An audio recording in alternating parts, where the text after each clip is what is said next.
വളരെ പ്രധാനപ്പെട്ട ഒരു പരിശോധന തന്നെയാണ് ഈ ലോക്കർ പരിശോധന. കാരണം നേരത്തെ തന്നെ ഇഡിക്ക് ഇതുമായി ബന്ധപ്പെട്ട ചില സൂചനകളും ചില അവ്യക്തതകളും ഉണ്ടായിരുന്നു. അവ്യക്തതകൾ പൂർണ്ണമായും പരിശോധിക്കപ്പെടുകയാണ് ഇപ്പോൾ. മാത്രവുമല്ല, വീണ വിജയന്റെ ട്രാൻസാക്ഷനുമായി ബന്ധപ്പെട്ട് അവരുടെ കമ്പനി ഇടപാടുകൾ, അതേപോലെ കമ്പനിയേതര ഇടപാടുകൾ അടക്കമുള്ള കാര്യങ്ങളിൽ വിശദമായ പരിശോധന നടത്താൻ ഇഡി നേരത്തെ തീരുമാനിച്ചതാണ്.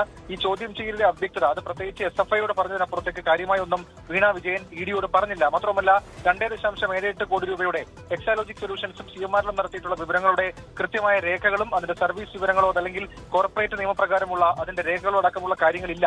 ഈ സാഹചര്യങ്ങൾ കൂടി മുന്നിൽ കണ്ടുകൊണ്ടാണ് ലോക്കർ പരിശോധന നടത്തുന്നത്. ലോക്കറിൽ എന്തൊക്കെ കാര്യങ്ങളുണ്ട്, അതേപോലെ ഇവരുടെ തിരുവനന്തപുരം ആയുർവേദ ജംഗ്ഷനിലുള്ള MG റോഡ് ശാഖയിലെ HDFC ബാങ്കിൽ ബാങ്കിൽ ഏതൊക്കെ തരത്തിലുള്ള ട്രാൻസാക്ഷനുകൾ അക്കൗണ്ടിൽ നടന്നിട്ടുണ്ട് എന്നൊക്കെയുള്ള കാര്യങ്ങളിൽ വിശദമായ പരിശോധന നടത്തും. കഴിഞ്ഞ കുറെ വർഷങ്ങളായുള്ള പരിശോധനകൾ നോക്കാനാണ് നിലവിൽ ഇപ്പോൾ തീരുമാനിച്ചിട്ടുള്ളത്. വീണയ്ക്ക് മറ്റൊരു ബാങ്ക് അക്കൗണ്ട് കൂടിയുണ്ട്, ധനലക്ഷ്മി ബാങ്കിലാണ്.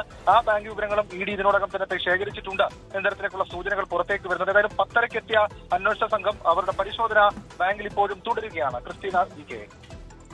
ഷഫീദ്, ഇപ്പോൾ കൂടുതൽ ചോദ്യം ചെയ്യലിലേക്കും അതേപോലെ തന്നെ മൊഴികൾ തമ്മിൽ പൊരുത്തക്കേടുണ്ടോ എന്ന പരിശോധനയിലേക്കും മതിയായ രേഖകൾ ഹാജരാക്കിയില്ല എന്ന് ഇഡി ഉദ്യോഗസ്ഥർക്ക് തോന്നലുള്ളത് കൊണ്ടുമൊക്കെ കൂടുതൽ കർശനമായ നടപടികളിലേക്ക് ഇഡി കടക്കുന്നു. അതിന്റെ ആദ്യപടിയായി ഈ പരിശോധനകളെ കാണേണ്ടതുണ്ടോ?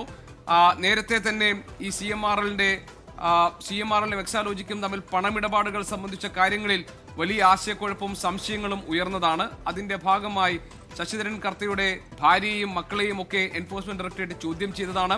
അവരുടെ മൊഴി രേഖപ്പെടുത്തിയിട്ടുണ്ട്. അവരുടെ മൊഴിയും വീണയുടെ മൊഴിയും തമ്മിൽ പൊരുത്തക്കേടുകൾ ഉണ്ടെങ്കിൽ, രേഖകൾ ഹാജരാക്കാൻ പറ്റാത്ത സാഹചര്യം ഉണ്ടായിട്ടുണ്ടെങ്കിൽ, പണമിടപാടുമായി ബന്ധപ്പെട്ട കാര്യങ്ങളിൽ ഈ ലോക്കർ തുറന്നുള്ള പരിശോധനയിൽ കൂടുതൽ വിവരങ്ങൾ ശേഖരിക്കാൻ കഴിയുകയാണെങ്കിൽ കടുത്ത നടപടിയിലേക്ക് ഇഡി പോകും എന്നാണോ നമ്മൾ കരുതേണ്ടത്?